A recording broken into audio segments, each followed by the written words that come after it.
बच्चू कडू मात्र आंदोलनावर ठाम आहेत। जोवर मागण्या मान्य होणार नाही तोवर हटणार नाही असा बच्चू कडूंचा निर्धार आहे। आज दुपारी 12 पर्यंत मागण्या मान्य न झाल्यास रेल्वे जाम करणार बच्चू कडू इशारा देत आहेत। बच्चू कडूंनी सरकारला चांगलंच धारेवर धरलंय। नागपूरवरून जाणारे रस्ते शेतकऱ्यांनी जाम केले आहेत। अभूतपूर्व वाहतूक कोंडी आहे। आढावा घेतला आपले प्रतिनिधी ज्ञानेश्वर पवार यांनी।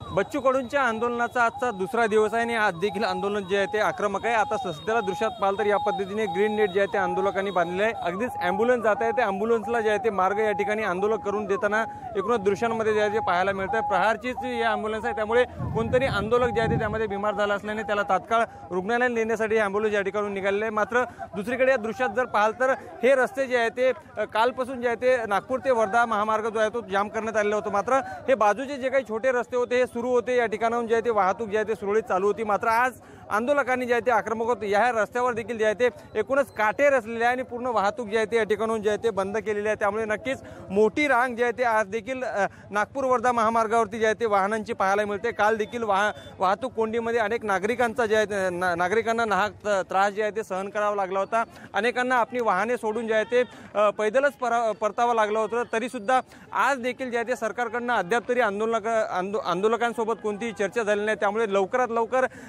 आंदोलकांसोबत चर्चा करून जे आहे ते यावर तोडगा काढावा अशी मागणी एकूणच स्तरावरून होत आहे। कारण की आज दुपारी 12 वाजेपर्यंत बच्चू कडूंनी अल्टिमेटम दिलेला आहे। जर 12 वाजेपर्यंत सरकारने मागण्या मान्य नाही केला तर रेल्वे रूळ देखील बंद करू असा इशारा त्यांनी काल दिलेला होता। त्यामुळे नक्कीच आता यावर चर्चेतून किंवा सरकार नेमका निर्णय घेऊन काय तोडगा काढतं हे पाहणं अत्यंत महत्त्वाचं असणार आहे। लोकशाही मराठीकरता मी ज्ञानेश्वर पवार, नागपूर। आज तो 12-1 बजे के बाद हम रेलवे जाम करने जा रहे हैं।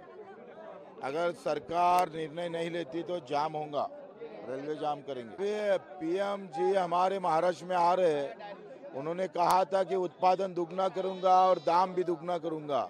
ना दाम दुगना हो ना उत्पादन दुगना होगा, बल्कि हमारे जो किसान है और कर्ज में ज्यादा डूबते जा रहा है, मर रहा है।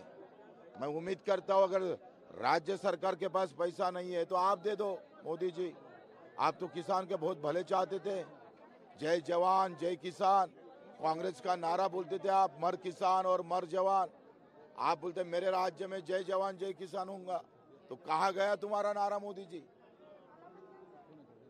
वो नारे की भी याद करते हैं, उनको थोड़ा तफलीक उठाओ किसान।